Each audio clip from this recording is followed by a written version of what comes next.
그래서 위 등기 경료 행위는 배임죄를 구성한다. 그렇게 해서 배임죄가 성립한다. 맞는 거였고요. 네, 이것도 맞는 거였고. 네.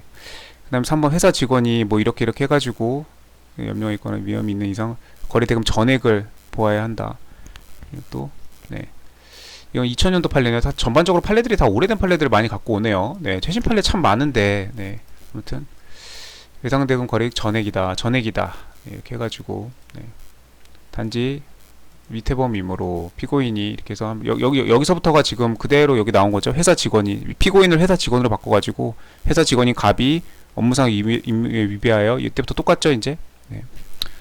담보물의 가치를 초과해로 이렇게 됐으면은 그 금액 해당하는 금액 전액을 손해액으로 보아야 한다. 끝. 네. 그다음에 이걸 이제 제3자가 취득하게 되면 네, 배임 같은 경우 뭐 사기도 마찬가지고 네, 절도도 마찬가지고 내가 그 불법 영득 의사로 그 이득을 내가 취득하거나 제3자에게 취득하게 하거나 네, 똑같이 다 처벌의 필요성이 있으니까 그랬던 사안이고 여기만 뚝 띄어가지고 네, 지문으로 나왔네요.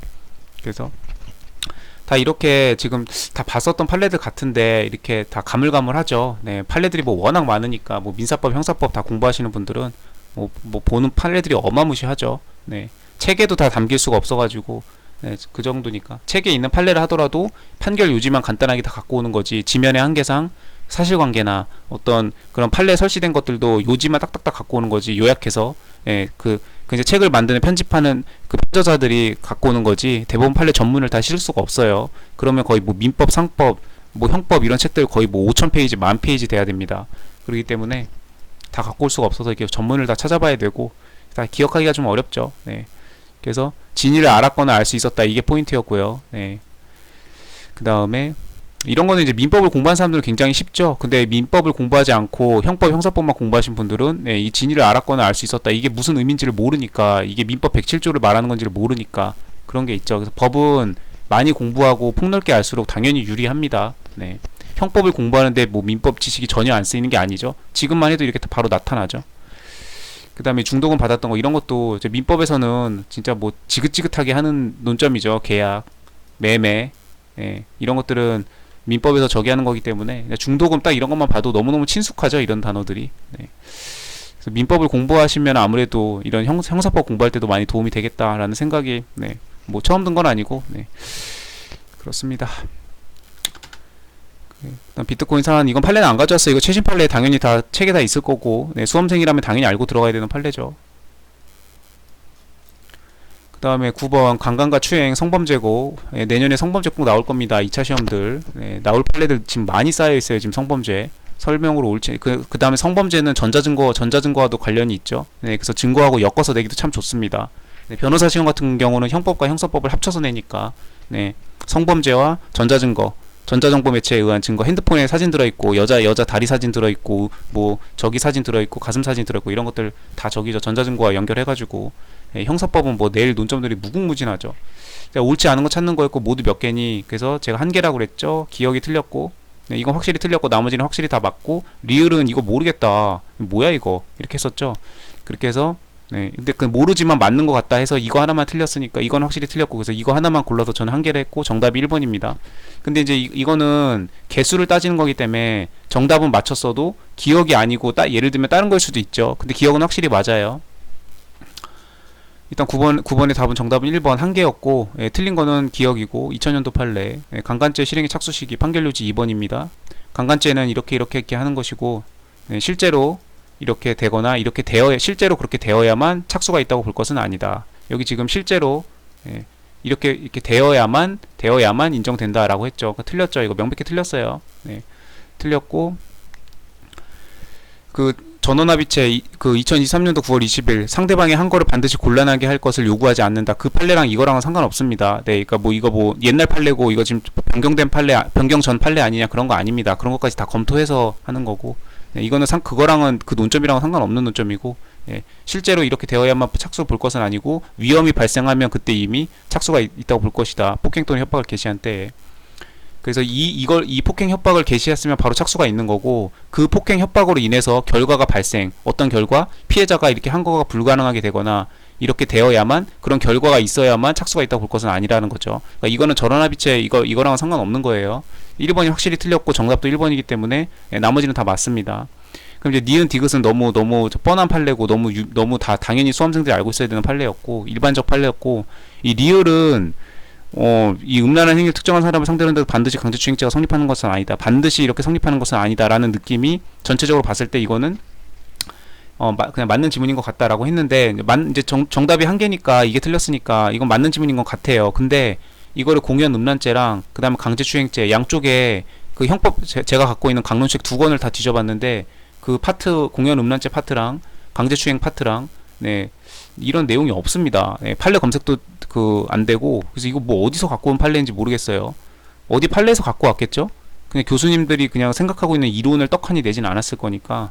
근데 이게 뭐 어떤 판례인지 아니면은 하여튼 그 교수님 저 책 두 권을 뒤져봤는데도 못 찾겠어서 네, 이거는 저도 키핑을 해놨다가 네, 나중에 뭐 학원 해설이 나오거나 아니면은 이제 뭐 이거에 대한 뭐 다른 공부를 하다가 이거에 대한 내용이 언급되는 부분이 있으면 그때 적어야 될 것 같습니다. 그래서 이거는 네, 맞는 지문이긴 한데 이거 뭐 어디 판례인지 출처를 모르겠다 이거. 네. 그래서 이거는 네, 보류 패스 키핑 네, 와인 키핑하듯이 키핑해야 될 것 같습니다. 그 다음에 10번 방화 실화에 대해서 되게 자세하게 나왔어요. 네. 이게 이제 그 방화 실화도 2차에서 논점 나올 수 있죠. 그 올해 입법고시인가 행정고시에서 한 문제 나왔죠. 그 아까 그 회사 상사가 열받게 해가지고 회사 그만둔 뒤에 그 회사 찾아가가지고 회사 상사가 사무실에 혼자 있는 줄 알고 혼자 야근하고 있는 줄 알고 부질렀던 거.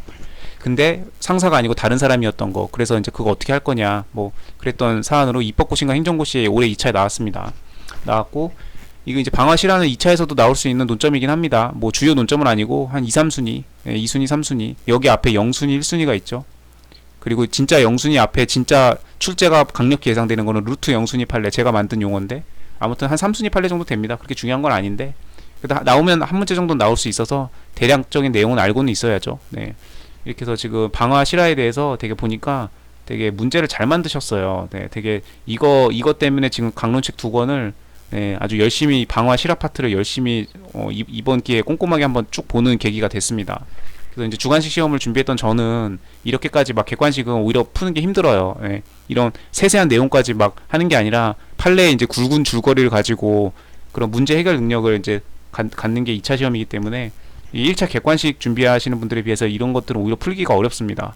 그렇게 해서 공부를 많이 했고 자 일단 방화 실화제를 보면 일단 164, 165, 166 이렇게 해서 건조물에 대한 건조물이라는 거는 건조물 구축물 그러니까 일반 물건이 아니죠. 핸드폰 이런 게 아니에요. 네, 뭐 내가 소중히 여긴 아이폰 이런 것들은 건조물에 들어가지 않죠. 건조물은 어떤 지상에 정착하고 있는 어떤 뭐 달이라든지 육교라든지 아니면은 뭐 에펠탑이라든지 아니면 전신주라든지 전봇대라든지 아니면은 뭐 집 담벼락이라든지 이런 것들을 말하는 게 건조물이죠. 네.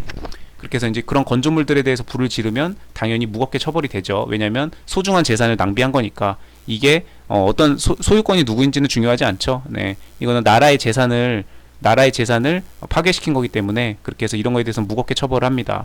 그 중에서도 특히 현주 건조물 여기는 현재 거주하고 있다는 뜻이죠. 그러니까 사람이 있는 건조물에다 불을 지르면 그 건조물이 불에 타는 거는 물론이거니와 재산에 대한 죄는 물론이거니와 어떤 사람에 대해서 인명을 해친다는 거에 대해서 가중처벌되는 거죠. 그래서 가장 무겁게 처벌이 되는 거고 그 다음에 이제 현조 건조물은 아니지만 어떤 공용 건조물 이런 것들은 일반 건조물에 비해서 내가 그냥 우리 집에 있는 조그만한 예를 들면 우리 집에 조그만한 뭐 강아지 집이 있는데 강아지 집을 불태웠다. 강아지 집을 불태운 거랑 공용 건조물, 네, 우리 집 앞에 있는 시립 도서관을 불태웠다. 느낌이 다르죠. 네, 우리 집 앞에 있는 구청을 불태웠다. 예, 공용 건조물을 태웠다. 이거 뭐 느낌이 다르죠. 당연히 무겁게 처벌을 해야겠죠. 그런 느낌인 거고. 그 다음에 이제 이런 현주 건조물이나 공용 건조물이 아닌 것 중에 이런 것들을 제외하고 이제 일반 건조물들에 대해서는 요거보다는 조금 이제 가볍게 해서 예, 상대적인 걸 말하는 겁니다. 이렇게 해서 처벌하는 거고. 그 다음에 이제 건조물은 이렇게 이제 나누어서 처벌을 하고 있고. 그 다음 167조는 이제 물건, 건조물이 아니죠. 물건, 예, 아이폰 아니면은 뭐 여러 가지 물건은 많죠. 뭐 얘는. 네. 그 다음에 근데 이제 170조 실화. 이거는 과실에 의해서 불을 질렀을 때죠. 과실. 이건 실수고 이런 것들은 고의입니다. 내가 불 지르고자 하는 의사가 있어가지고 네, 고의의 범위로 방화를 한 거고. 그 다음에 용어부터가 다르죠. 방화. 이건 놓을 방자죠. 네. 그 놓을 방자. 고의로 불을 놓는 거에 대한 범죄인 거고. 그 다음에 실화는 내가 과실로 네. 불 지르려고 한 게 아니고